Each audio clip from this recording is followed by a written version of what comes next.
Vous pouvez arrêter ça. J'espère que ça ne vous dérange pas.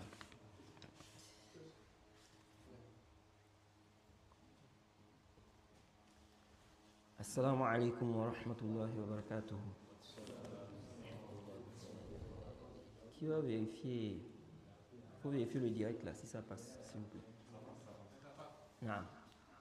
إن الحمد لله نحمده ونستعينه ونستغفره ونعوذ بالله من شرور أنفسنا ومن سيئات أعمالنا من يهده الله فلا مضل له ومن يضلل فلا هادي له وأشهد أن لا إله إلا الله وحده لا شريك له وأشهد أن محمدًا عبده ورسوله يا أيها الذين آمنوا اتقوا الله حق تقاته ولا تموتن إلا وأنتم مسلمون يا أيها الناس اتقوا ربكم الذي خلقكم من نفس واحدة وخلق منها زوجها وبث منهما رجالا كثيرا ونساء واتقوا الله الذي تساءلون به والأرحام إن الله كان عليكم رقيبا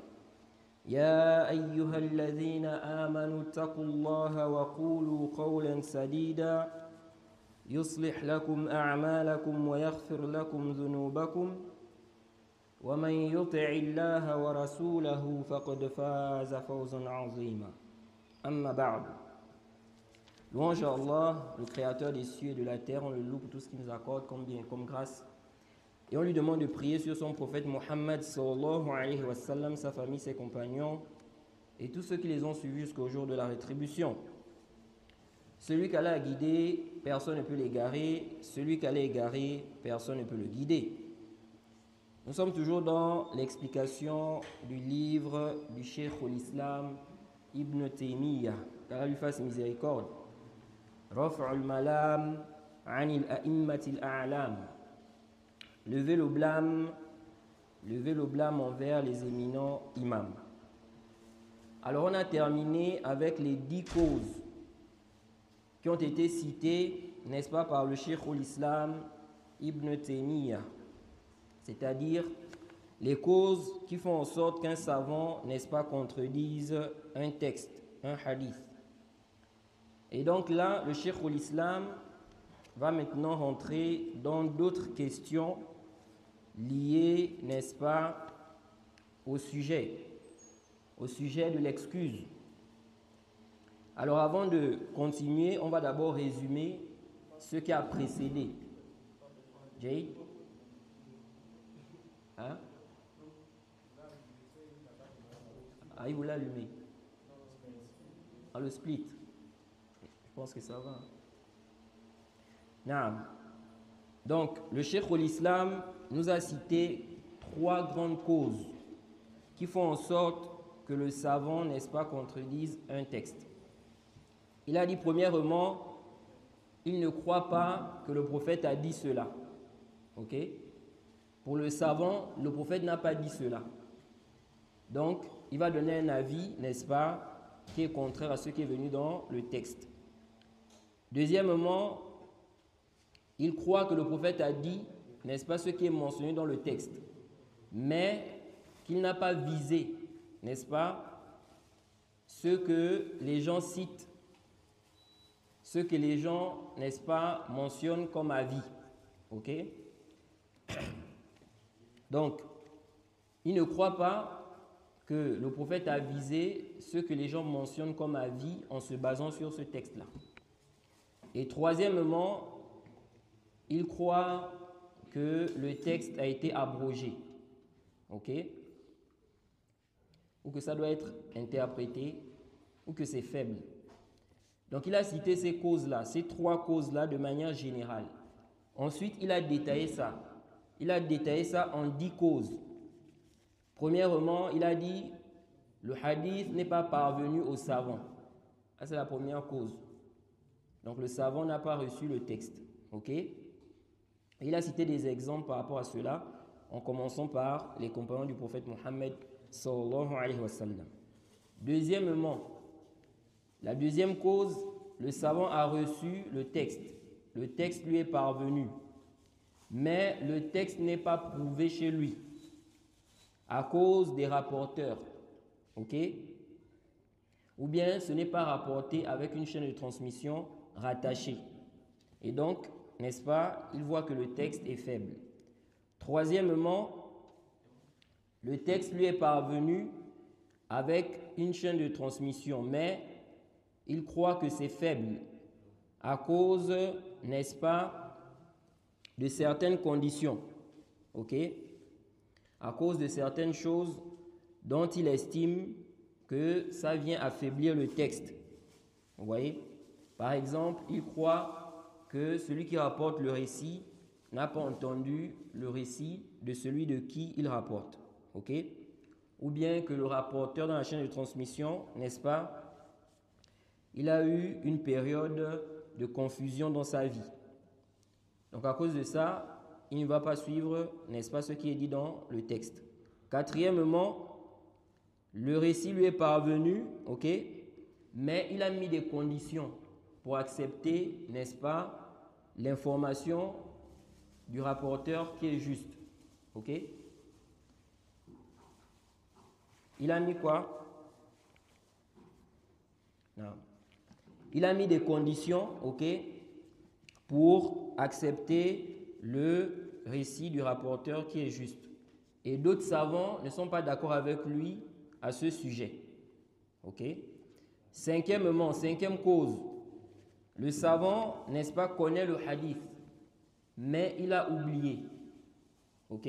Il connaît le hadith, mais il a quoi? Oublié. Donc, il a donné un avis contraire à ce qui est venu dans le hadith.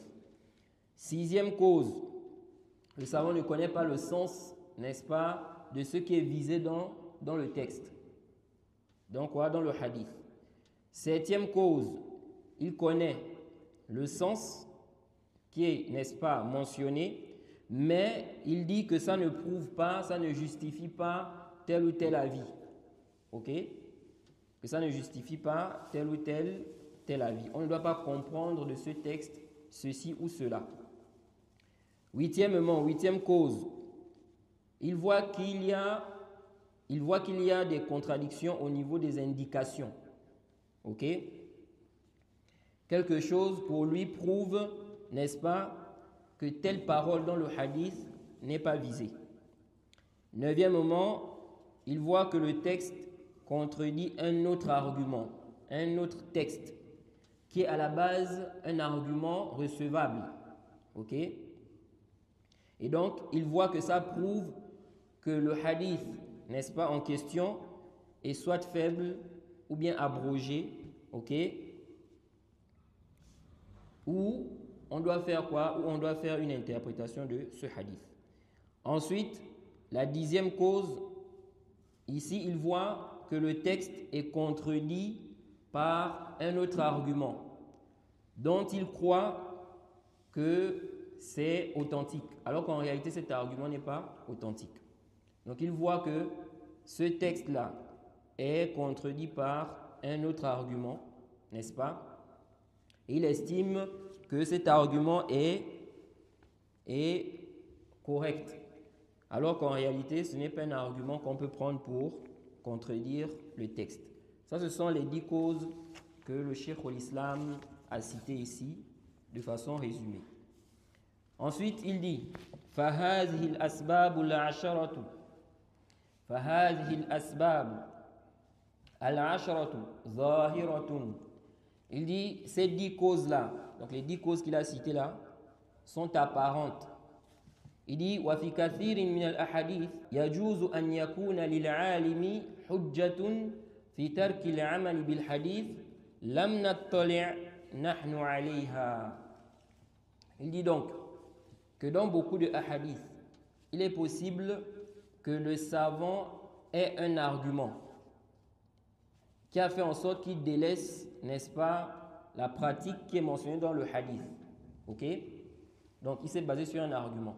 Il dit « Lam naftali' nahnu alayha » mais nous n'avons pas pris connaissance de son argument. Donc, le savant a un dalil qui a fait en sorte qu'il délaisse le hadith. Mais nous, on n'a pas connaissance de son dalil là. On ne connaît pas ça. Il dit فَإِنَّ مَدَارِكَ الْعِلْمِ وَاسِعَةٌ. Il dit car le savoir est tellement vaste. La connaissance est vaste. Et celui qui apprend réellement, il va se rendre compte de cela. Vous voyez, c'est pourquoi, n'est-ce pas, dans le domaine de la science, il faut parler avec quoi? Avec des réserves. Sauf vraiment, n'est-ce pas, là où tu sais que tu as bien fait des recherches. Parce que la science est vaste. Tu as vu un avis, tu penses que c'est fini. C'est seulement l'avis là qui existe. Et tu commences, n'est-ce pas, à faire le désordre par rapport à cela. Donc le cheikh dit ici que la science est tellement vaste. Il dit وَلَمْ نَطَّلِعْ نَحْنُ عَلَى جَمِيعِ مَا فِي بَوَاطِنِ الْعُلَمَاءِ. Il dit et nous n'avons pas accès à l'ensemble des subtilités des savants, des choses, n'est-ce pas, que des savants ont, mais nous on n'a pas connaissance de cela. Il dit وَالْعَالِمُ قَدْ يُبْدِي حُجَّتَهُ وَقَدْ لَا يُبْدِيهَا. Il dit le savant peut mentionner son argument comme il peut ne pas mentionner son argument. Donc il a donné un avis. Le cheikh dit il se peut que le savant cite son dalil, il se peut qu'il n'a pas cité le dalil. Ok? Mais ça ne veut pas forcément dire qu'il n'a pas de dalil. Ensuite il dit وَإِذَا أَبْدَاهَا فَقَدْ تَبْلُغُنَا وَقَدْ لَا تَبْلُغُنَا. Il dit, maintenant s'il cite la preuve là, il se peut que cette preuve là nous parvienne, il se peut qu'elle ne nous parvienne pas. وَإِذَا بَلَغَتْنَا فَقَدْ نُدْرِكُ مَوْضِعَ احْتِجَاجِهِ وَقَدْ لَا نُدْرِكُهُ. Il dit, maintenant, si le savant a cité l'argument et que cet argument là nous est parvenu, il dit, se peut, n'est-ce pas, qu'on comprenne l'aspect argumentatif chez lui. Donc le savant peut citer le dalil. Ok? Parce que on a le dalil et on a l'aspect argumentatif. Jay, tu peux citer un texte, mais qu'est-ce que tu veux dire par rapport à ce texte-là? Qu'est-ce que tu comprends de ce texte-là? Ok? Là, on parle de l'istidlal. Si quelqu'un maintenant, on lui demande est-ce que par exemple lire la Fatiha dans la prière c'est un pilier, et lui il dit, le prophète a dit talabul ilm faridatun ala kulli muslim. Le prophète a dit la recherche de la connaissance est une obligation à tout musulman. Il a cité un dalil, ok, mais est-ce que ici là ça cadre avec la question? Non. Ok, donc ce n'est pas tout de citer une preuve, mais il faut faire l'argumentaire. Qu'est-ce que tu veux justifier? Tu veux prouver quoi à travers ce dalil? Donc, le cheikh dit ici, le savant peut citer la preuve et puis nous, on a compris l'aspect argumentatif dans le dalil là. Il dit, se peut aussi qu'on ne comprenne pas. Donc, il a cité son dalil, mais nous, on ne voit pas où est-ce qu'il déduit ce qu'il a dit là. Donc, quand il donne ce jugement, il a dit par exemple, telle chose est interdite. Mais il a cité la preuve. Maintenant, quand on lit la preuve là, on ne voit pas, on ne comprend pas, n'est-ce pas, comment il a déduit de là l'interdiction. Ok? Donc le cheikh l'islam dit, donc ça peut arriver. Ça peut arriver. C'est pourquoi ce n'est pas un défaut en tant que tel, ou ce n'est pas un défaut. Quelqu'un peut traduire le livre d'un savant. Ok? Et puis le savant cite quelque chose et lui, celui qui traduit là, il ne comprend pas l'aspect argumentatif. Que le savant veut dire quoi par là? Ou bien, où est-ce qu'il déduit ça dans le texte là? Ok? Ça peut arriver. C'est pourquoi le cheikh l'islam dit ici, même s'il cite l'argument, il se peut qu'on comprenne, il se peut quoi? Qu'on ne comprenne pas. Il dit ici, سواء كانت الحجة صوابا في نفس الأمر أم لا.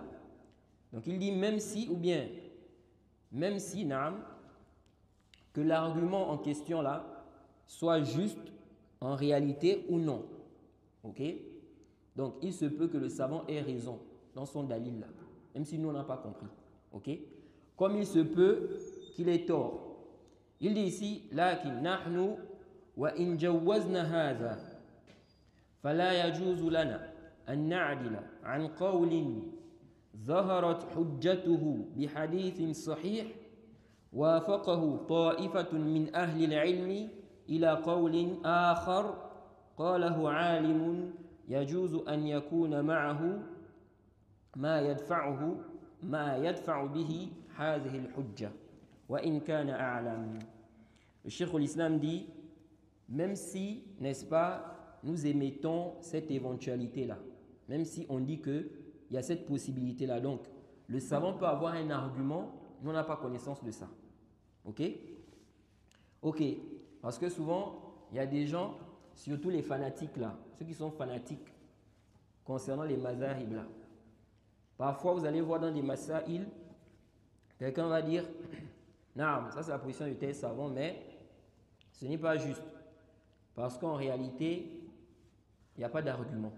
Ok? Et lui, il va dire que le savant a forcément un dalil. Même si on ne connaît pas. Il s'est forcément basé sur quelque chose. Ok? Est-ce que ça là, même si on émet cette éventualité-là, non. Ok? Et la possibilité qu'il ait sa preuve. Nous, on ne connaît pas ça. Est-ce que ça là, ça nous donne le droit maintenant de laisser ce qui nous est apparu comme preuve pour suivre sa parole parce qu'on dit peut-être il a un dalil ou bien il a forcément un dalil. Donc le Cheikh l'Islam dit ceci. Il dit même si, n'est-ce pas, on émet cette éventualité, il n'est pas permis pour nous de délaisser un avis dont l'argument est apparu avec un hadith authentique, n'est-ce pas? Et un groupe de gens de science a suivi cet avis-là. Donc ce n'est pas un avis, n'est-ce pas? On n'a pas de savants, n'est-ce pas, sur cela. Il y a un groupe de gens de science, ils ont suivi cet avis. Et on a l'argument, on a la preuve. On a le hadith authentique qui justifie ça. On ne doit pas délaisser ça pour suivre l'avis du savant dont on est en train de dire qu'il se peut qu'il ait sa preuve. Ou bien forcément il a aussi un argument. Ok?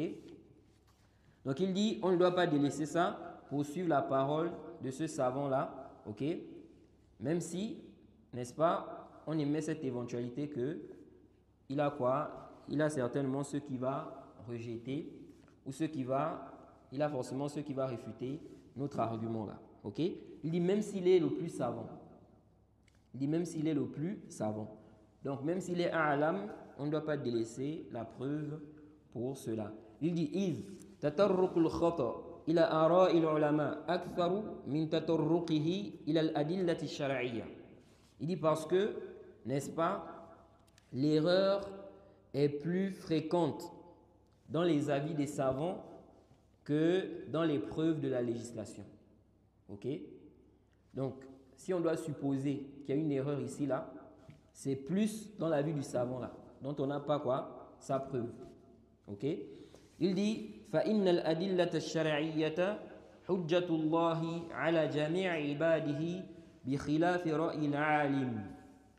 Il dit car les preuves de la législation sont, n'est-ce pas, l'argument d'Allah, n'est-ce pas, sur tous ses serviteurs, contrairement à la parole du savant. Ok? Donc, ce qui nous est demandé, c'est de suivre la preuve. Ok? La parole du savant, ce n'est pas un argument sur nous. Ok? Non, on cède des paroles des savants pour comprendre des choses. Ok? Mais la parole du savant en elle-même, ce n'est pas un argument.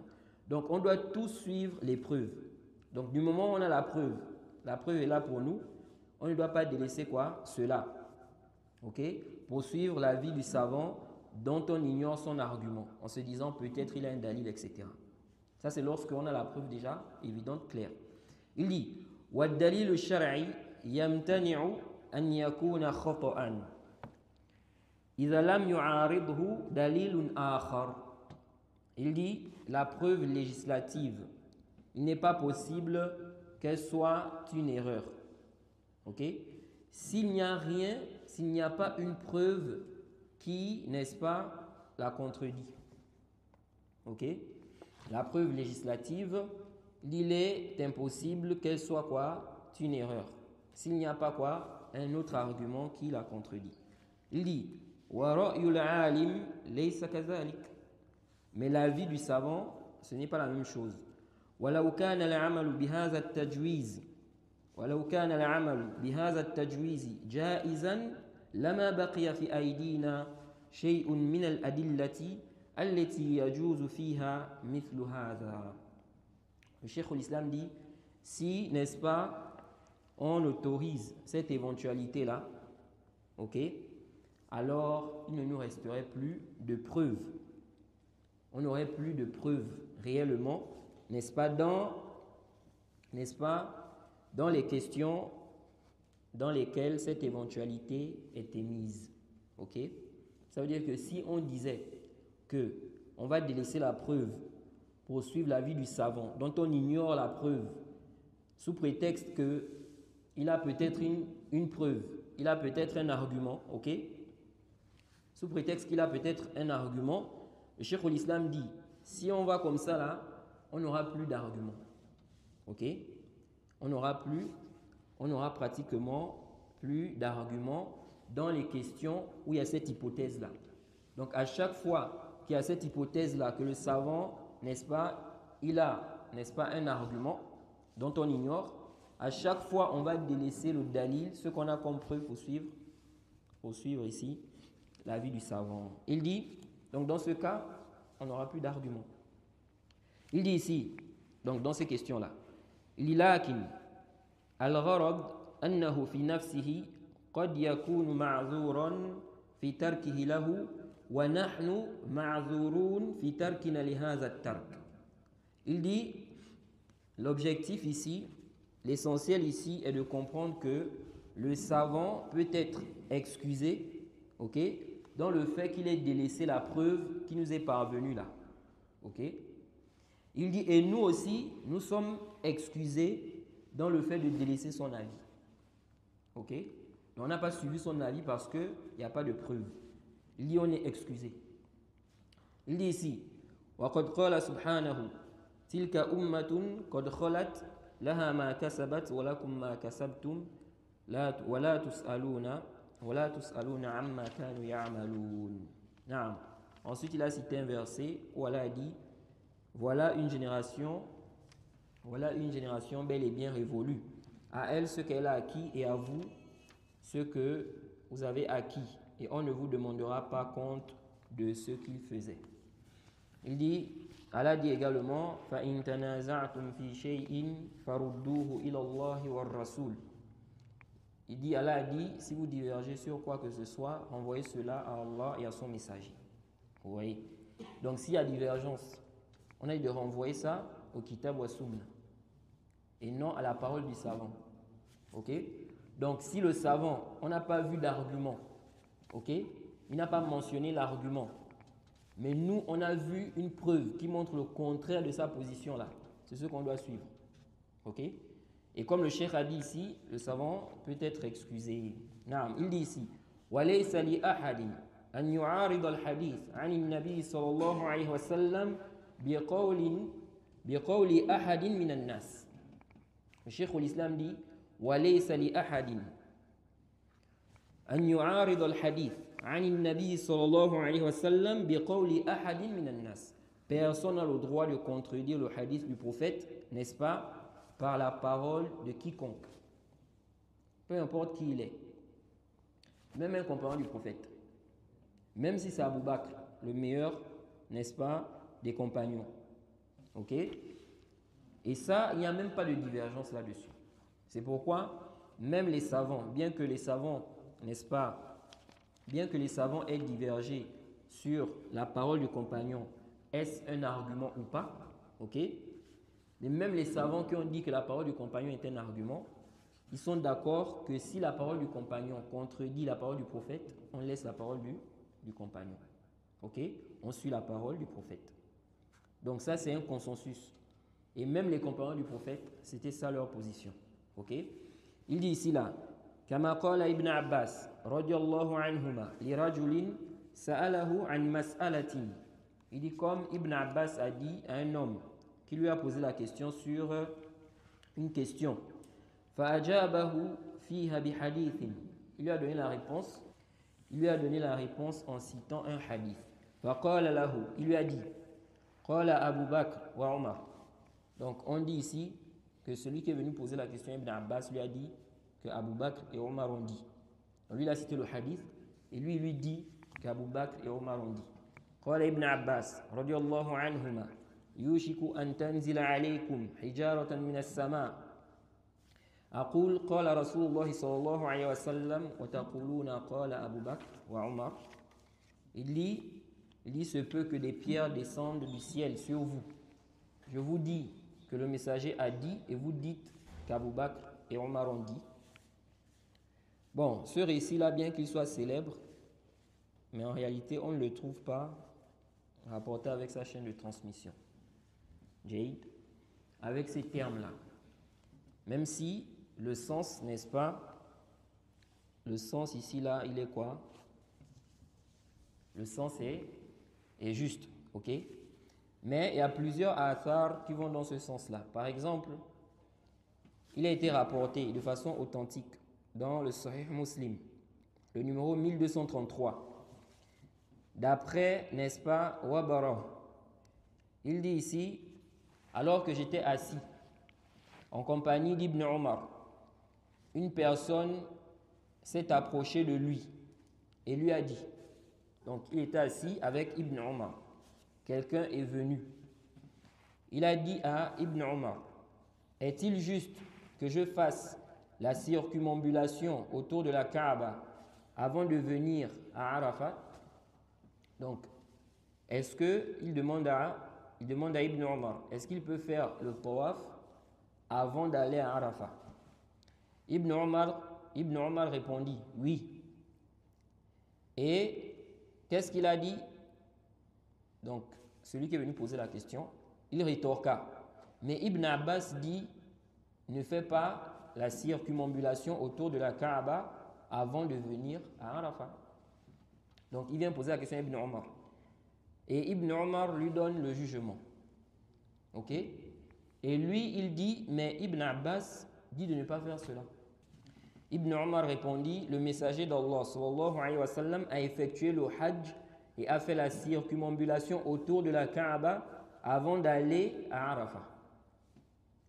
Il dit, la parole du messager d'Allah est-elle plus en droit d'être suivie ou celle d'Ibn Abbas si tu es véridique? Ok? Donc, Ibn Omar ensuite a mentionné, n'est-ce pas, que le prophète lui-même, il a fait quoi? Il a fait ça.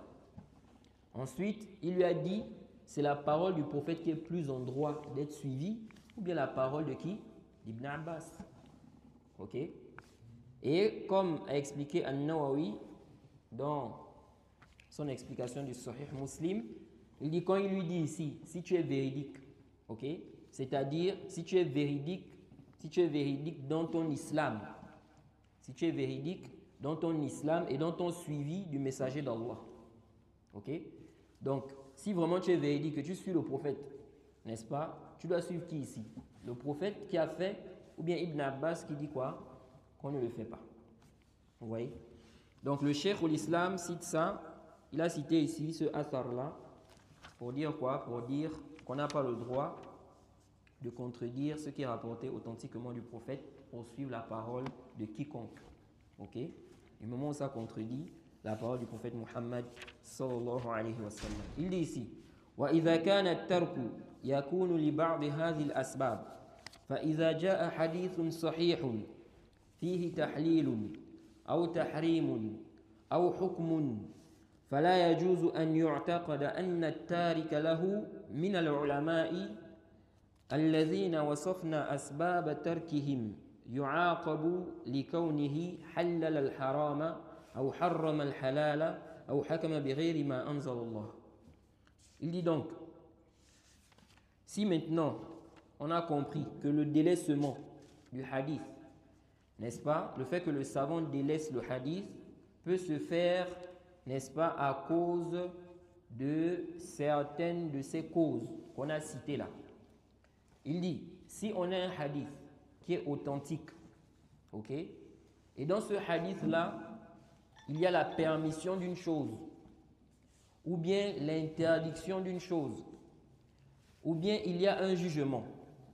Il dit, il n'est pas permis de croire que le savant qui a délaissé ce texte-là, ok, ici là, il sera quoi? Châtié. Ok? Il sera châtié. Car, n'est-ce pas, il a rendu licite ce qui est illicite. Ou bien rendu, n'est-ce pas, illicite ce qui est quoi? Licite.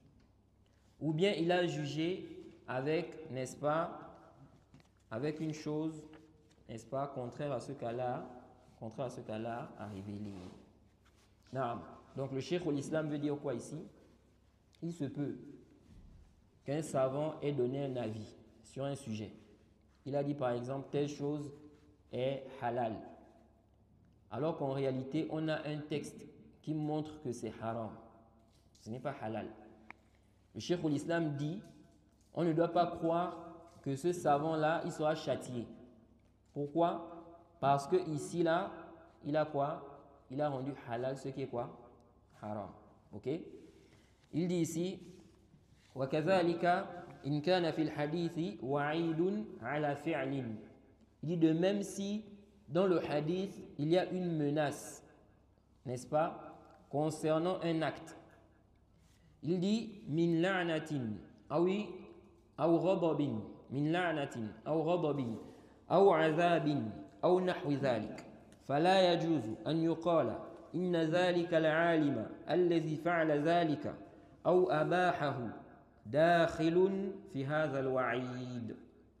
Il dit, si on a un texte où il y a une menace au sujet de celui qui fait telle ou telle action,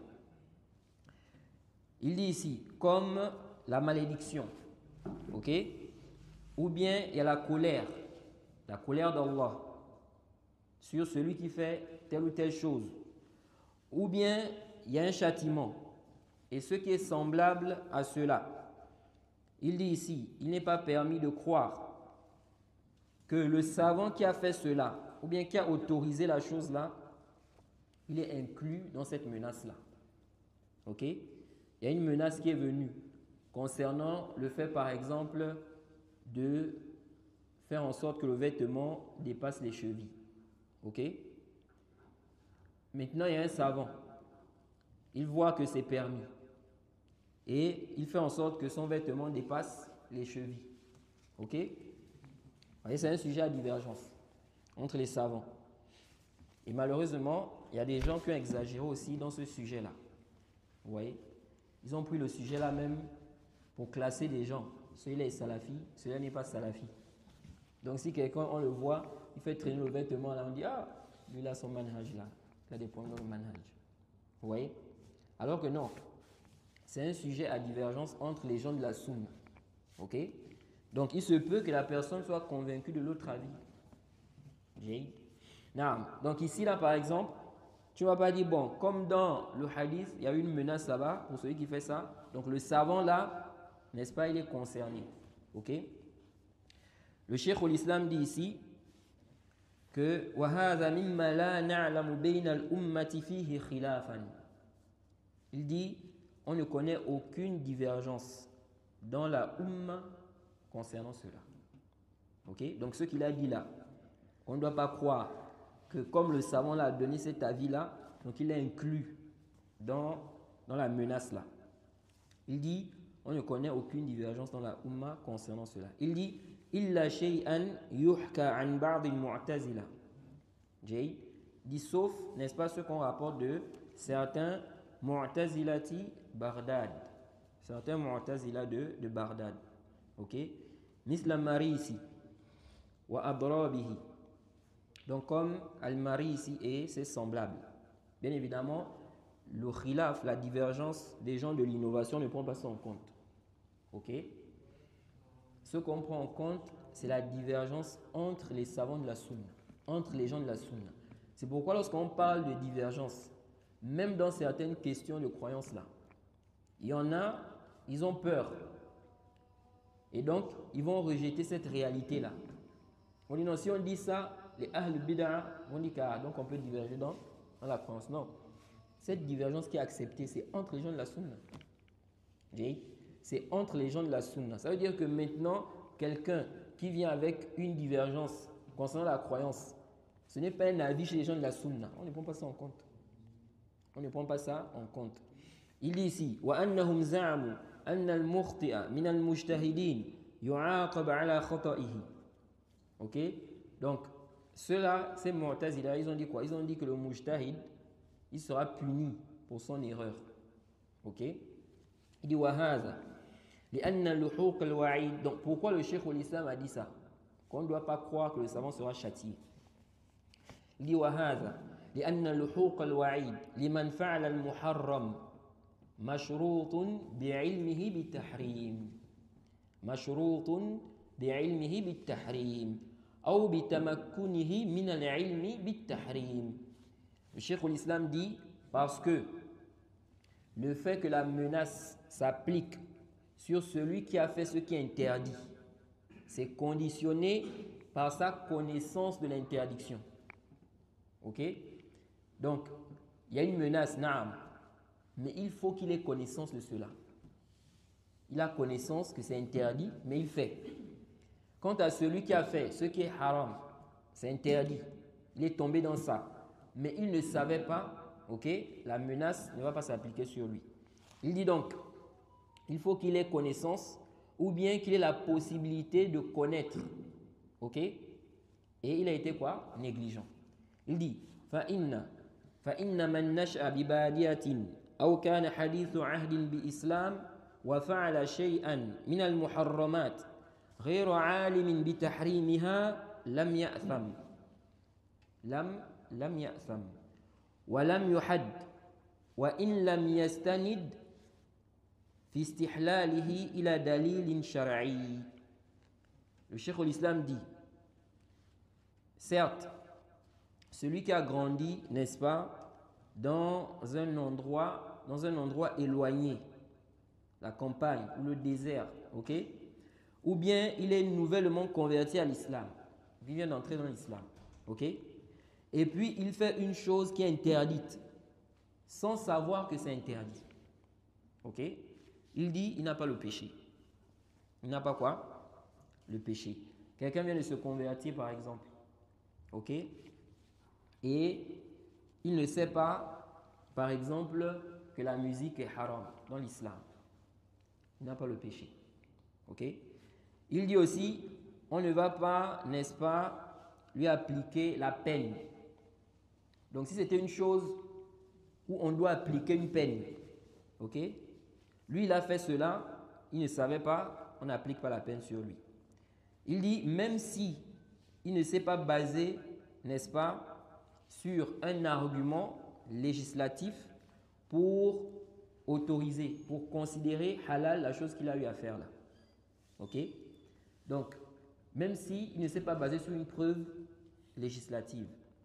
Il dit فَمَنْ لَمْ يَبْلُغُهُ الْحَدِيث الْمُحَرِّمْ وَاسْتَنَدَ فِي الْإِبَاحَةِ إِلَى دَلِيلٍ شَرْعِيٍّ أَوْلَى أَنْ يَكُونَ مَعْذُورًا.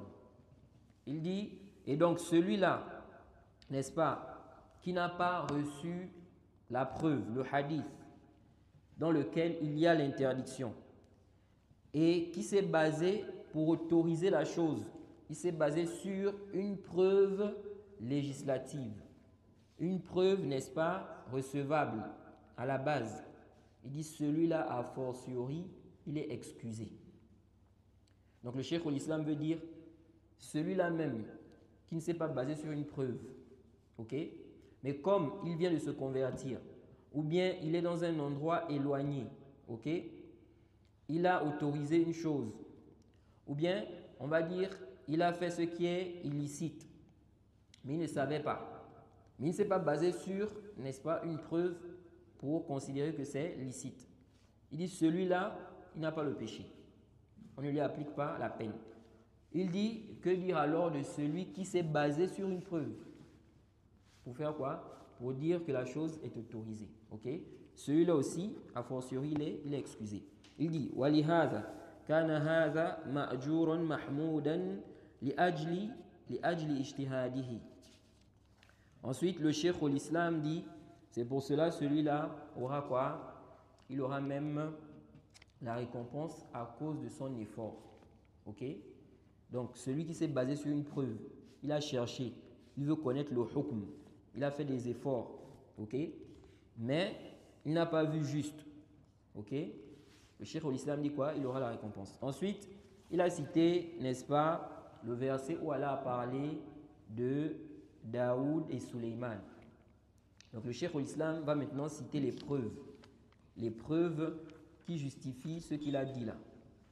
Donc il a commencé par citer ici, n'est-ce pas, le verset où Allah a dit, n'est-ce pas, et Daoud et Suleiman, quand ils eurent à juger au sujet, n'est-ce pas, d'un champ cultivé ou, n'est-ce pas, des moutons appartenant à un peuplade étaient allés paître, ok, la nuit.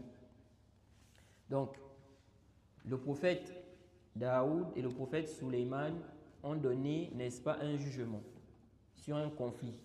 Donc, des gens étaient en conflit, ok, des cultivateurs ou des gens qui avaient des cultures et d'autres qui avaient quoi? Des troupeaux, des moutons. Ces moutons-là sont allés paître là-bas où il y avait les cultures là. Et donc, ils sont rentrés en conflit. Ils sont venus voir, n'est-ce pas, le prophète Daoud, il a donné un jugement. Et ils sont venus voir aussi le prophète Suleiman, il a donné un autre jugement. Ok? Donc Allah dit ici, il dit qu'il était témoin de leur jugement. Et il dit ici, Allah fit comprendre cela en particulier à Suleiman. Allah fit comprendre cela à Suleiman, c'est-à-dire qu'Allah a donné la compréhension dans la question là à Suleiman. Ok? Ensuite, il a dit, n'est-ce pas, à tous deux, n'est-ce pas, nous leur avons donné quoi? La science. Ok? La science et le jugement, la faculté de juger. Donc, on voit ici que celui qui a donné, n'est-ce pas, le bon jugement, ok, ou le meilleur jugement, c'était, n'est-ce pas, le prophète Suleiman. Mais, malgré ça, Allah a quand même fait, il a quand même fait l'éloge des deux. Ok? Il dit, on fit comprendre cela à Suleiman. Ok? Donc, à Suleiman seulement. Si Allah avait juste dit cela, peut-être des gens auraient vu quoi? N'est-ce pas? Un ops sur le prophète Daoud. Donc Allah a fait les éloges des deux. Après, il a fait les éloges des deux.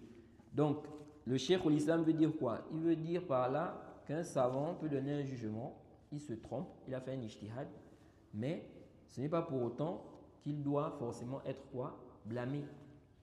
Qu'il doit forcément être blâmé. Ou bien qu'on ne va plus reconnaître sa valeur. Ok? Donc, le Cheikh al-Islam cite ça pour justifier cela. Il dit ici, il a donc fartas Suleiman bil fahm. Il a donc accordé la compréhension ici là, en particulier à Suleiman.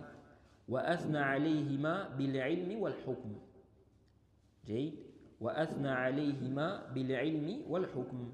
Mais il a fait leur éloge par rapport à la science, par rapport à leur science, par rapport à la science et par rapport au jugement. Ensuite, il dit wa fi sahihayn an Amr ibn As. Il dit dans le Sahihayn, donc dans Bukhari et Muslim, an Amr ibn As, d'après le compagnon Amr ibn As, il a dit quoi? Que le prophète Mohammed sallallahu alayhi wa sallam a dit, إذا اجتهد الحاكم فأصاب فله أجران وإذا اجتهد فأخطأ فله أجر واحد.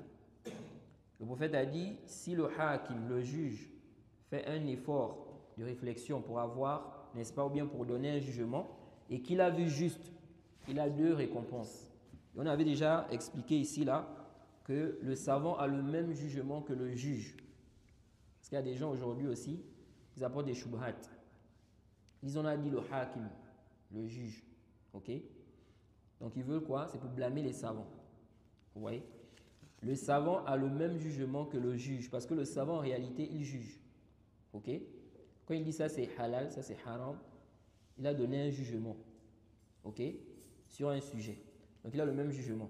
Donc s'il a fait des efforts pour avoir, n'est-ce pas, pour arriver au jugement et qu'il a vu juste, il a 2 récompenses. Et s'il se trompe, n'est-ce pas, il a une récompense. Et on avait déjà expliqué aussi que le savant, ici, là, ou même le juge, celui qui est juge, ok, il est au tribunal, c'est lui qui juge. Ici, là, quand on dit qu'il a une récompense, ce n'est pas par rapport à l'erreur. La personne n'est pas récompensée pour s'être trompée, mais il est récompensé à cause de l'effort qu'il a fourni pour arriver à la vérité. Ok? Il a fait des efforts. Okay? Et il y a des masaïl, il y a des questions, ça peut te prendre des semaines. Il y a des masaïl, ça peut te prendre toute la nuit. Tu es en train de faire le bahth, tu es en train de chercher. Pour arriver quoi? Au jugement. Qu'est-ce qui est juste dans ce sujet-là? Donc ces efforts-là, n'est-ce pas? Allah voit cela. Donc il dit ici, فَبَيَّنَ أَنَّ الْمُجْتَهِدَ مَعَ خَطَئِهِ لَهُ أَجْرٌ وَذَلِكَ لِأَجْلِ اجْتِهَادِهِ. Il dit, le prophète a clarifié que le mujtahid, malgré son erreur, il a une récompense. Il dit, et ceci à cause de son ijtihad.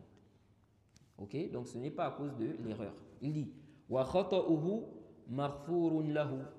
Son erreur là est pardonnée. Wa dhalika li'anna darka as-sawab fi jami'i a'yan al-ahkam imma muta'adhdhirun aw muta'assirun. Il dit ceci car voir juste dans toutes les questions, voir juste dans toutes les questions, c'est quelque chose qui est impossible ou extrêmement difficile. Ok? Allah n'impose pas une âme, c'est au-dessus de ses capacités. Donc, dire que la personne va avoir juste dans toutes les questions, le Cheikh al-Islam dit quoi? Que ça c'est impossible ou extrêmement difficile. Il dit وَقَدْ قَالَ اللَّهُ تَعَالَى وَمَا جَعَلَ عَلَيْكُمْ فِي الدِّينِ مِنْ حَرَجٍ. Allah ne vous a pas imposé, il ne vous a imposé aucune gêne dans la religion. وَقَالَ تَعَالَى يُرِيدُ اللَّهُ بِكُمُ الْيُسْرَ وَلَا يُرِيدُ بِكُمُ الْعُسْرَ. Allah a dit, n'est-ce pas, qu'il veut pour vous la facilité, il ne veut pas pour vous la difficulté. Il dit وَفِي الصَّحِحَيْنِ عن النبي صلى الله عليه وسلم أنه قال لأصحابه عام الخندق لا يصلين أحد العصر إلا في بني قريظة فأدركتهم صلاة العصر في الطريق فقال بعضهم لا نصلي إلا في بني قريظة وقال بعضهم لم يرد منا هذا فصلوا في الطريق فلم يعب واحدة من الطائفتين. Le Cheikh al-Islam ensuite cite le hadith. On avait déjà vu ce hadith là où le prophète a dit que l'un d'entre vous ne prie le Asr qu'à Bani Qurayza. Et la prière du Asr est arrivée. Ok? Lorsque les compagnons étaient en chemin. Certains ont dit on ne va prier le Asr que là-bas, comme le prophète a dit, à Bani Qurayza. Et d'autres ont dit le prophète n'a pas visé cela. Ok? Et ils ont prié en chemin. Il dit ici que le prophète ne blâma aucun des deux groupes. Ok? Il n'a pas blâmé. Pour autant, forcément, il y a un groupe qui était en erreur. Ok? Les deux ne peuvent pas être sur le haqq. Quand il dit ne priez le Asr qu'à Bani Qurayza, on ne peut pas dire qu'il a visé ici que quoi? Que vous ne devez prier le Asr qu'à Bani Qurayza même si l'heure de Asr passe. Et en même temps on dit qu'il a visé quoi? Non. Ok? Ce qui est visé ici, c'est que vous arriviez vite là-bas. Mais si le Asr vous trouve en chemin, il faut prier. Ok? On ne peut pas dire qu'il a visé les deux sens. Donc forcément, il y a une vérité. Ok? Les avis qui sont en opposition, les deux ne peuvent pas être vrais. On dit, n'est-ce pas, la bouteille s'est cassée. On dit la bouteille ne s'est pas cassée. Soit ça s'est cassé, soit ça ne sait pas. Ça ne sait pas. soit ça ne s'est pas quoi cassé. Ok, on ne peut pas dire les deux sont sahih au même moment. Il dit ici wal awwalun tamassaku bi'umum al-khitab. Donc les premiers se sont accrochés, ils se sont basés sur la généralité des propos. Ok, فجعلوا صورة الفوات داخلة في العموم والآخرون كان معهم من الدليل ما يوجب خروج هذه الصورة عن العموم. نعم. Il dit ici, les premiers donc se sont basés sur ce qui est général. Et ils ont inclus dedans même la figure, n'est-ce pas, où l'heure de la prière est passée. Donc quand il a dit ne priez le asr qu'à Bani Qurayza, ils ont vu que c'est général. Donc même si le temps de la prière est passé, on ne doit prier le asr que là-bas. Ok? Il dit et les autres ont vu, n'est-ce pas, ils avaient un argument qui implique pour eux d'exclure cette figure-là du texte. C'est-à-dire le cas où l'heure va sortir, l'heure va passer. Ok? Donc ils ont vu que la parole du prophète là ne rentre pas dedans le cas où la prière nous trouve et on sait que quoi? La prière va passer, l'heure de la prière va passer. Et on sait que l'heure de la prière va passer. Ensuite il dit, et donc ils ont vu que ce qui est visé ici c'est quoi? C'est le fait de se précipiter. Il dit وَهِيَ مَسْأَلَةٌ اخْتَلَفَ فِيهَا الْفُقَهَاءُ اخْتِلَافًا مَشْهُورًا. Il dit c'est une question sur laquelle les jurisconsultes ont divergé, d'une divergence connue. Il dit hal yukhassu al-umum bil qiyas. Est-ce qu'on peut restreindre le texte général par l'analogie? Wa ma'a hadha falladhina sallu fi at-tariq kanu aswab. Il dit mais avec cela, ceux qui ont prié en chemin, ce sont eux qui étaient quoi? Ils étaient plus dans le vrai. OK? Leur position était la position la plus juste. Ça, c'est la position du Cheikh al-Islam Ibn Taymiyyah. Ok? Sinon, les savants ont divergé par rapport à ça. Qui était sur la vérité. Donc, n'est-ce pas, parmi les deux groupes-là. Ok? Certains ont dit, ce sont ceux-là qui ont prié, n'est-ce pas, en chemin. D'autres ont dit, ce sont ceux qui sont allés prier à Bani Qurayza. Ok? Le Cheikh al-Islam, lui, il est d'avis que ceux-là qui ont prié en chemin, ce sont eux qui étaient sur la vérité. Et j'avais lu, je crois c'est le Cheikh Ali Adam à l'Éthiopie, lui, il voyait plutôt l'avis contraire. Ok?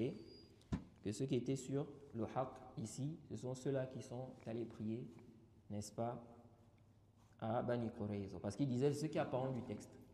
Ok? En fait, il ne prier le asr que là-bas. Jade. Bref, ensuite il dit وَكَذَلِكَ بِلَالٍ رضي الله عنه لما باع الصاعين بالصاع أمره النبي صلى الله عليه وسلم برده ولم يرتب على ذلك حكم آكل الربا من التفسيق واللعن والتغليظ. Il dit de même Bilal. Bilal, n'est-ce pas, avait échangé 2 sorts de date contre un sort. Ok? Dans les questions de riba. Le riba, n'est-ce pas, en ce qui concerne les ventes, les échanges. Parce que le riba, on peut dire que ça rentre dans 2 choses. On a le riba dans les prêts. Ok? Dans les prêts. Quelqu'un, il va te prêter de l'argent avec comme condition que tu lui rendes cela avec intérêt, avec un plus. Ok? Ça, c'est quoi le riba? Même si ce n'est pas l'argent. Ok? Ça peut être autre chose. Du moment où il a mis comme condition que tu vas rendre ici ce qu'il t'a, n'est-ce pas, prêté avec un plus, ou bien tu vas lui donner quelque chose en plus. Ok? Ici, là, c'est quoi? C'est le riba. Et ça intervient dans tout. Tout ce qu'on va prêter. Que ce soit des chaussures, que ce soit la voiture, peu importe. Tout ce que tu vas prêter à quelqu'un, si tu mets comme condition qu'il doit te rendre ça avec quelque chose en plus, ok? Que ce soit de l'argent ou autre, c'est quoi? C'est le riba. Et ça par consensus. Il n'y a aucune divergence là-bas entre les savants. C'est pourquoi ceux-là qui veulent à tout prix autoriser le riba que font les banques, n'est-ce pas? Ça c'est quoi? C'est soit le suivi de la passion, soit de l'ignorance. Il y a des gens, des prêcheurs, surtout ceux de France là, ils veulent autoriser quoi? Ou ils autorisent même les prêts bancaires, n'est-ce pas? Avec intérêt. Et ils embrouillent les gens dans ça, en disant que non, vous ne savez pas que les savants ont divergé, n'est-ce pas? Dans quelle chose le riba intervient. Et donc les billets de banque là, il y a une divergence entre les savants. Est-ce que le riba intervient dans les billets de banque? Parce que le riba, n'est-ce pas, n'intervient pas dans toutes choses. Il y a des choses qu'on peut échanger, ok, avec inégalité. Il n'y a pas de riba dedans. Par exemple, quelqu'un maintenant, il a un téléphone. Il veut échanger ça, un ancien téléphone. Il veut, par exemple, échanger ça avec un nouveau téléphone. Celui qui a le nouveau téléphone lui dit, ok, comme ton téléphone est ancien, tu vas me donner le téléphone là, mais tu vas mettre quelque chose en haut. Tu vas ajouter peut-être 10 000, 15 000, 20 000, 30 000. Ok? Ça là, par exemple, n'est-ce pas? Il n'y a pas de riba dedans. Ça, c'est autorisé. Ok? Rien n'interdit ça. Donc, le riba, dans l'échange, ça intervient dans certaines choses. Normalement, 6 choses qui ont été citées dans un hadith. À partir de ces 6 choses-là, les savants ont divergé, n'est-ce pas? Est-ce qu'on a d'autres choses, n'est-ce pas, en dehors des 6 choses-là, dans lesquelles le riba intervient? Cette divergence-là, c'est dans la vente, l'échange. Ok? Parce que la vente, en réalité, c'est quoi? C'est un échange. Je te donne ceci, tu me donnes cela. Ok? C'est dans l'échange. Dans les prêts, là-bas, le riba intervient dans tout. Tout ce que tu vas prêter à quelqu'un. Ok? Tout ce que tu vas prêter à quelqu'un. Si tu mets comme condition, tu dois te rendre ça avec un plus, n'est-ce pas? Peu importe la chose, la nature du plus là. Ok? Ça rend donc quoi? Le riba. C'est haram. Même si ce n'est pas de l'argent. Même si c'est quoi? Même si ce n'est pas de l'argent. Donc ça veut dire quoi? Ça veut dire que ici là, on ne peut pas ramener cette masse là au billet de banque en disant que les savants ont divergé. Est-ce que les billets de banque, le riba intervient? Oui, ils ont divergé. Si le riba intervient dans les billets de banque, dans l'échange, ok, pas dans le prêt. Le prêt là-bas, il n'y a pas de divergence. Le riba intervient là-bas, ok. Or, n'est-ce pas, ce que les gens vont faire là dans les banques, n'est-ce pas, ils font quoi? Ils font des prêts. Il va prendre de l'argent et puis il va rembourser après. Ok? Ou bien la banque qui prend de la personne de l'argent et puis elle rembourse avec intérêt. On te dit non, c'est dépôt. En réalité, ce n'est pas dépôt. Ok? Tu vas déposer l'argent là-bas, ils utilisent ça. Ils utilisent ça pour faire des choses avec. Ensuite, ils vont te rendre ça avec intérêt. Ok? Le dépôt, tu n'as pas le droit de toucher. Quand on dit dépôt dans l'islam, un dépôt, tu n'as pas le droit de toucher ça. Si je t'ai confié de l'argent, garde-moi ça. Tu n'as pas le droit d'utiliser ça sans mon autorisation. Jay, comme certains qui font, n'est-ce pas, on leur donne de l'argent, ils utilisent ça, ils font le commerce. Après, ils disent, je vais rendre ça après. Et celui qui lui a donné pour garder, là, il ne sait pas, il n'est pas au courant. Ça, ce n'est pas permis. Parce que le prophète a dit que le bien du musulman n'est pas halal sauf avec sa permission. Ok? Donc, il doit te donner la permission. Tu l'appelles. Tu dis, ok, tu m'as laissé ici 2 millions. Est-ce que tu me permets d'enlever 1 million pour faire ceci ou cela? Je vais te rembourser ça après. Si tu as permis, c'est bon. Si tu n'as pas permis, tu laisses. Ok? Mais que toi, tu utilises ça, n'est-ce pas, derrière lui, ok, en disant que tu vas rembourser après, ce n'est pas autorisé. Jay. Et si lui-même aussi est au courant de ça, il peut se fâcher. Pourquoi tu as utilisé son argent? Il ne t'a pas donné quoi? L'autorisation. Ok? Donc, le dépôt, c'est ça. Dépôt, tu ne touches pas. C'est une amana. Ok? Mais eux là, ils te disent dépôt, mais en réalité, c'est quoi? Ce n'est pas un dépôt. Ok?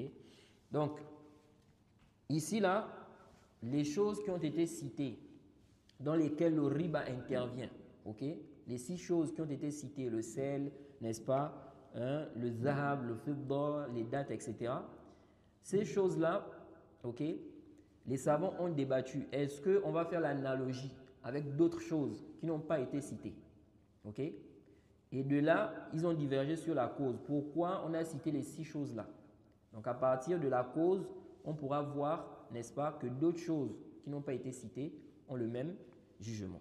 Donc, parmi les choses qui ont été citées, les dates. Dans l'échange, on n'est plus au niveau du prêt. Le prêt, ça là, c'est quoi? Par consensus, le riba rentre là-bas. Lorsque tu fais un prêt à quelqu'un, tu ne dois pas mettre comme condition qu'il te rende avec un profit.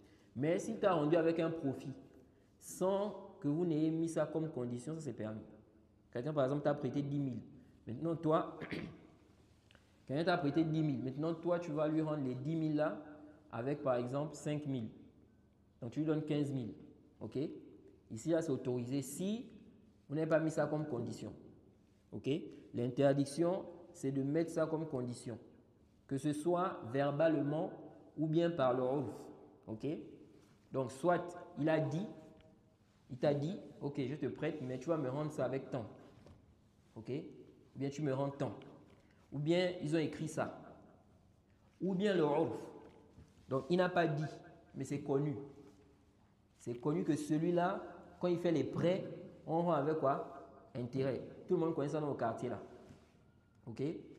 Donc ici, là, ça a le même jugement. Tu ne vas pas dire non, il n'a pas dit, on n'a pas dit. Non. C'est la ZAN? Non.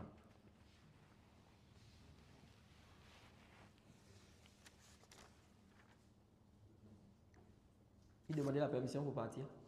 Ah, ok, d'accord. Non. Donc, je disais tantôt que ici, là, dans l'échange, n'est-ce pas, les dates, si tu veux échanger des dates, ok, ça doit être la même quantité. Et ça doit être sur place. Tu donnes, on te donne. Bilal a échangé, n'est-ce pas, 2 sorts de dates contre un sort. Le prophète lui a demandé de rendre. Ok? Ça, c'est venu dans le Sahih al-Bukhari, le hadith numéro 2312. Et dans le Sahih Muslim, le hadith numéro 1594. D'après Abi Saïd al-Khudri. Donc, Bilal est venu avec des dates. Et le prophète lui a demandé, ça vient d'où? Et il a dit quoi? Il a dit qu'il avait des mauvaises dates. Ok? Il a donc échangé ou vendu, n'est-ce pas, 2 sorts de ces mauvaises dates-là contre un sort de bonnes dates. Et le prophète a dit, Awwa aynu riba. Le prophète a dit que c'est du riba pur. Ok? Et il lui a dit, la tafa'al, ne fais pas ça. Il lui a dit, si tu veux acheter, n'est-ce pas, des bonnes dates, vends les mauvaises dates là. Vends ça.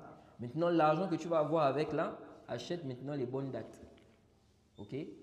Vends les mauvaises dates et achète avec ça les bonnes dates. Ok? Généralement, le riba là, ça intervient dans ces choses-là à cause de ça souvent.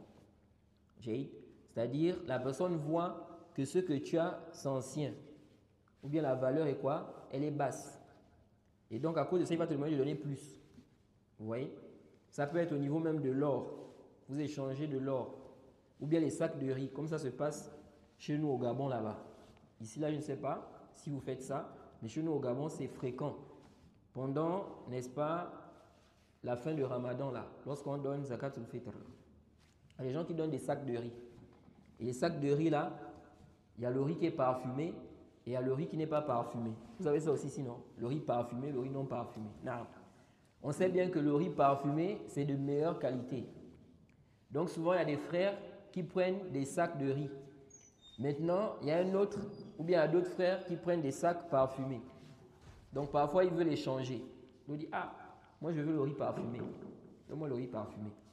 Mais il dit, mais comme c'est parfumé là, toi, tu as 2 sacs, n'est-ce pas, qui ne sont pas parfumés. Je vais prendre les 2 sacs là, contre un sac. Ok? Parce que ici, là, ton riz, on ne va pas dire mauvaise qualité, mais c'est une qualité qui est quoi? Qui n'est pas meilleure que le riz parfumé. Ok? Ça, c'est quoi? C'est le riba.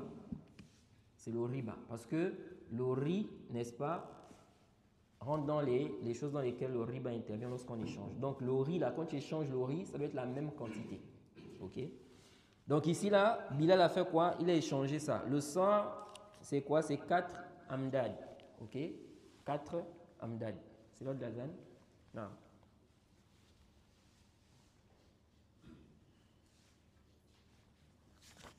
Allahu Akbar, Allahu Akbar. Naam. Donc rapidement, Bilal a fait quoi? Il avait vendu donc 2 sorts, n'est-ce pas, contre un sort. Et le prophète lui a demandé de rendre cela. Il dit ici que le prophète Mohammed sallallahu alayhi wa sallam n'a pas donné le jugement, n'est-ce pas, qu'on donne à celui qui consomme quoi? Le riba. Qui est quoi? Le tafsir. Parce que le riba fait partie des grands péchés. Donc celui-là qui, n'est-ce pas, commet ou qui fait le riba, normalement il devient pervers. Ok? Il dit le prophète n'a pas donné ce jugement à Bilal. Ou bien la malédiction qui est venue concernant, n'est-ce pas, le riba. Ni la dureté. Il n'a pas aussi été dur. Il lui a dit simplement que ça c'est le riba, ne fais pas cela. Ok? Donc, il a orienté vers ce qu'il devait faire. Pourquoi? Parce qu'il ne savait pas. Parce qu'il ne savait pas. Ok? Donc, ici, le Cheikh al-Islam cite ça pour dire quoi? Pour dire que le savant peut parfois contredire un hadith, ok? Et il n'est pas blâmé parce qu'il n'a pas connaissance. Ok? Il dit li'adami ilmihi bit-tahrim. Donc, il ne savait pas que c'était interdit. Il dit wa kadhalika Adi ibn Hatim. وكذلك عدي بن حاتم وجماعة من الصحابة لما اعتقدوا أن قوله تعالى حتى يتبين لكم الخيط الأبيض من الخيط الأسود معناه الحبال البيض والسود أو والسود فكان أحدهم يجعل عند وسادته عقالين أبيض وأسود ويأكل حتى يتبين أحدهما من الآخر. قال النبي صلى الله عليه وسلم لعدي إن وسادتك إذن لعريض إنما هو بياض النهار وسواد الليل. فأشار إلى عدم فقهه لمعنى الكلام ولم يرتب على هذا الفعل ذم من أفطر في رمضان وإن كان من أعظم الكبائر.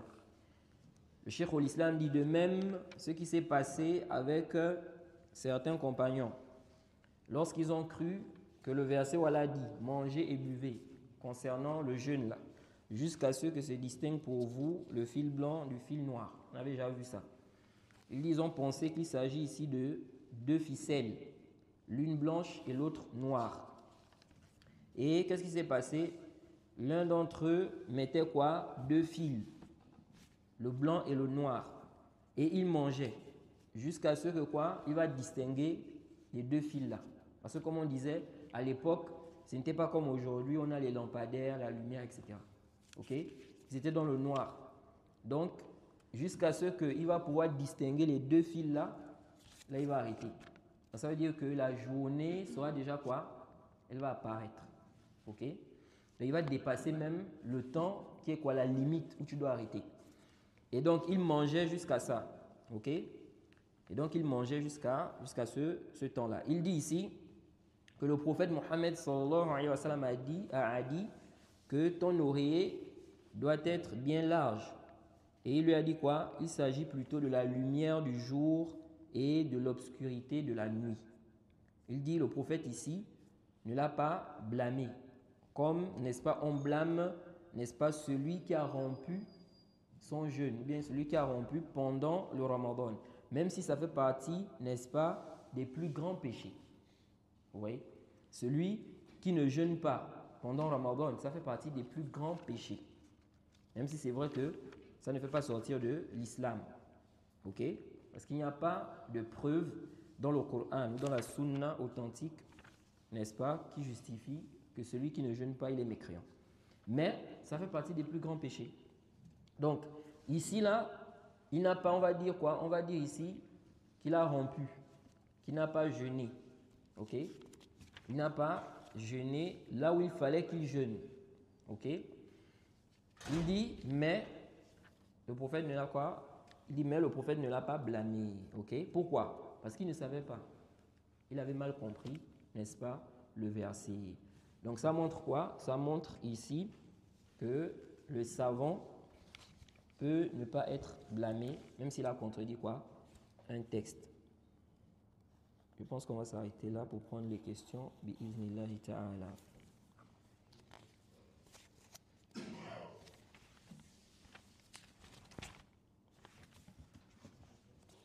Non. Par rapport à la fin de vers avec la comment est-ce que Suleiman a quel jugement Suleiman a donné par rapport à ça? Par rapport à? On a parlé de l'affaire que Suleiman et Daoud ont jugé. Non. On aimerait savoir le jugement de Suleiman. Non. Il a dit à ceux-là qui avaient les, comment on appelle, les cultures, ok? Il leur a demandé de profiter des moutons des autres, ok? Et puis ceux-là qui avaient les moutons, il leur a demandé de cultiver jusqu'à ce qu'ils vont atteindre, n'est-ce pas? Ils vont rembourser en fait ce qui a été gâté, ok? Donc ils vont cultiver jusqu'à rendre ce qui a été quoi? Gaspillé. Pendant ce temps, les autres là peuvent profiter de leur bête là. De leurs moutons, les moutons qu'ils avaient. Profiter, c'est-à-dire qu'ils vont tirer bénéfice de ça. Ça peut être au niveau du lait, ça peut être... Bon, vendre, je ne sais pas. Allahu a'lam. Naam. Alaykoum salam.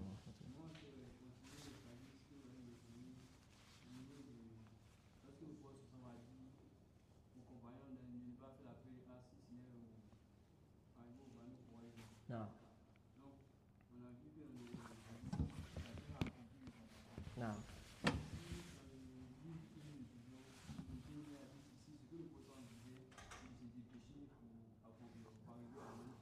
Naam. Mais on vient de lire, non? Eux, ils ont vu ici qu'en fait, à la base, tu n'as pas le droit de sortir de l'heure de la prière. Ok? Nous avons des textes où on voit qu'il faut prier à l'heure. Ok? Donc, quand le prophète dit, vous ne priez l'oras qu'à Bani Korezo. Bon, on a des textes qui montrent qu'on ne doit pas délaisser la prière. Ok? Donc, faire en sorte que le temps passe. Ok? Donc, comment on doit comprendre cette parole-là? Ils ont vu qu'on ne peut pas comprendre de là qu'on peut prier même si le temps est déjà passé. Ça va contredire ces textes-là. Ok? Et les autres ont vu que non. Ici, là, quand le prophète a dit ça, ça inclut même le cas là. Ça inclut même le cas où le temps est passé. Parce qu'il a dit ici, ne priez que là-bas. Non. Ici, ce que Boutémien a dit, il a dit ce que le prophète visait ici, c'est se dépêcher pour arriver à Bani Kouré. Non. Donc, ce qu'il veut comprendre, donc, les comparants, personne des dieux n'ont compris ça comme Boutémien a montré. Comment ça? Parce qu'ils n'ont pas compris le fait qu'il faut se dépêcher pour arriver à Bani Kouré. Qui a dit ça? Ils ont compris ça? Non, ils ont compris ça. C'est ce qu'il a demandé en fait. Oui. Il a utilisé cette déduction. Mais les compagnons ont compris ça. On n'a pas lu le hadith. On n'a pas lu le hadith là. On avait déjà lu ça, non? Les compagnons ont compris ça.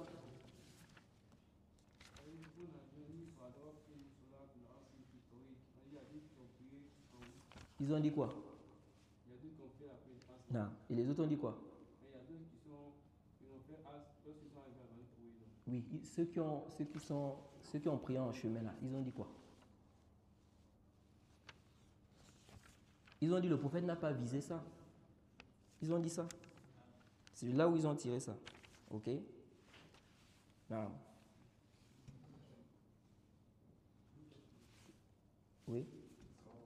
Oui, comme ça. Tout à l'heure, dans l'observation, vous avez dit qu'il y a les savants divergés sur le jugement de l'Isbal. La divergence, c'est à quel niveau? Est-ce que c'est haram ou est-ce que c'est. Est-ce que. La divergence des savants au niveau de l'Isbal, c'est à quel niveau? Non, il y a des savants qui ont dit que si la personne fait, n'est-ce pas, dépasser le vêtement, si ça dépasse la cheville, ok, que ce n'est pas fait par orgueil, par vantardise, ce n'est pas interdit. Ok? Il y a d'autres savants qui ont dit que c'est haram. Que ce soit par orgueil, vantardise ou pas, c'est interdit. Okay? Et il y a d'autres qui ont dit que c'est quoi? C'est déconseillé. Ce n'est pas interdit, c'est simplement déconseillé. Non. L'avis le plus juste, le plus savant, c'est que c'est interdit. C'est interdit. Non. Non, alaykoum salam wa rahmatullah.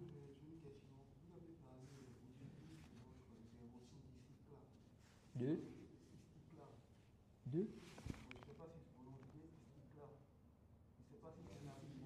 Istidlal, naam, istidlal. Istidlal, c'est l'argumentaire. Ok, naam. Wa alaykoum salam wa rahmatullah. Naam. Et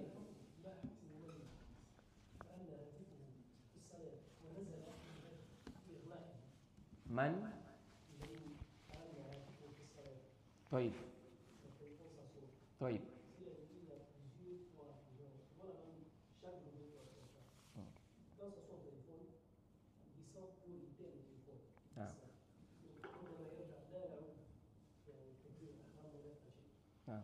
Est-ce que sa prière est valide? Est-ce que sa prière est valide? C'est ça la question? Est-ce que sa prière est valide? C'est pas ça la question?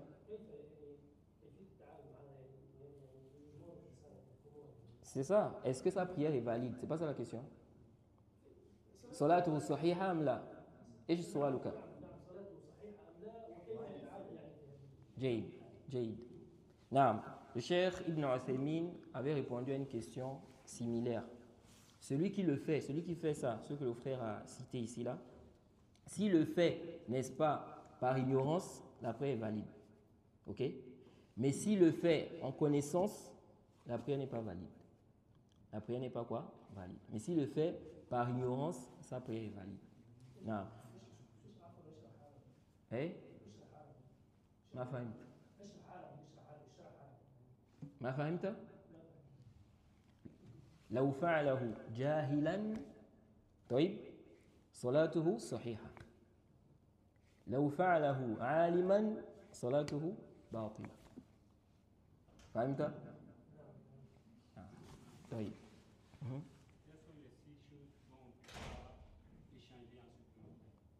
Quelles sont les 6 choses?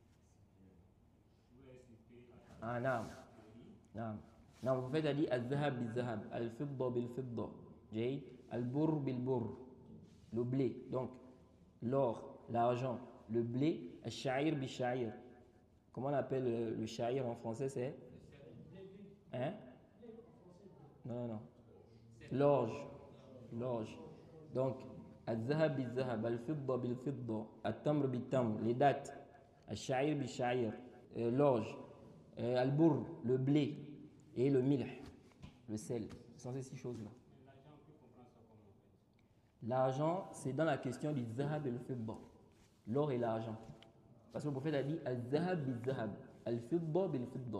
Lorsque tu échanges l'or avec l'or, l'argent avec l'argent, il a dit à la fin du hadith que ça doit être la même quantité et sur place. Maintenant, si les catégories sont différentes, fabi'u kayfa shi'tum idha kana yadan biyad. Donc, l'argent, maintenant, les billets de banque là, ok?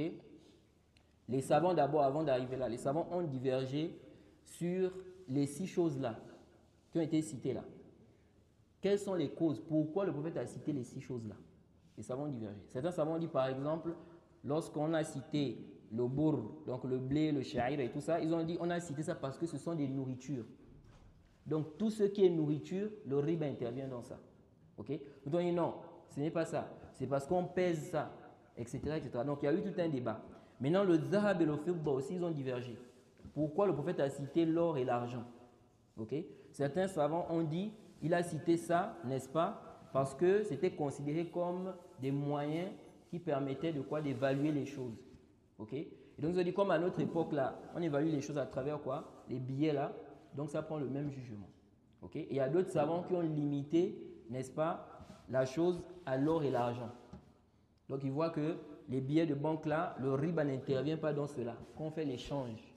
Donc, si maintenant, moi, je veux échanger, par exemple, le franc CFA, ok, avec le dollar, ok, ces savants-là voient que le riba n'intervient pas dans ça. Donc, ça veut dire que on peut échanger avec inégalité déjà. Mais en plus de ça, on peut échanger même si ce n'est pas tout de suite sur place. Ok? De même aussi, si je veux, par exemple, la monnaie, j'ai 10 000, fais-moi la monnaie. Ok? On peut échanger avec des inégalités. Vous voyez? Mais si on dit ici là que le riba intervient dans les billets de banque, ça veut dire que quand tu vas échanger, si ce sont les mêmes monnaies, ça doit être quoi? La même somme. Ok? Par exemple, au franc CFA, tu veux la monnaie de 10 000. On doit te donner 10 000. Ok? Maintenant, si tu échanges des monnaies différentes, il peut y avoir des inégalités, comme le prophète a dit. Si les catégories sont différentes, vendez comme vous voulez, mais à condition que ça soit sur place. Donc, je vais échanger le franc CFA du Gabon avec le franc CFA de la Côte d'Ivoire. Ok? En réalité, on dit franc CFA, mais en réalité, ce n'est pas quoi? Ce n'est pas la même monnaie. Ok? Parce que le franc CFA de Côte d'Ivoire, je ne peux pas utiliser ça au Gabon. Le franc CFA du Gabon, je ne peux pas utiliser ça ici. Donc, même si ça a le même nom, ce n'est pas le même franc CFA. Donc, ça, par exemple, si je veux échanger ça, on peut échanger ça avec des inégalités. Donc, on peut me vendre, on va me dire non, ok, tu as 10 000 du Gabon. Si tu veux qu'on t'échange ça, tu dois donner tant. Ok? Mais on doit faire ça sur place. C'est-à-dire, je donne, on me donne. Et non, je donne une partie, et puis je vais donner le reste après. Bien, on va me donner le reste après. Non. Je pense que c'est l'heure de la prière. On s'arrête là. On demande quand même facile. Wa subhanaka Allahumma bihamdik. Wa ashhadu an la ilaha illa anta astaghfiruka wa atubu ilayk.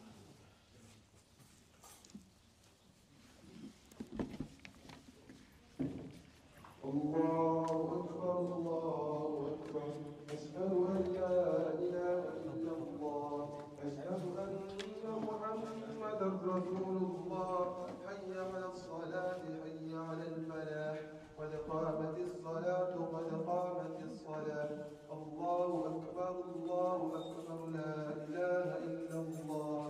نعم.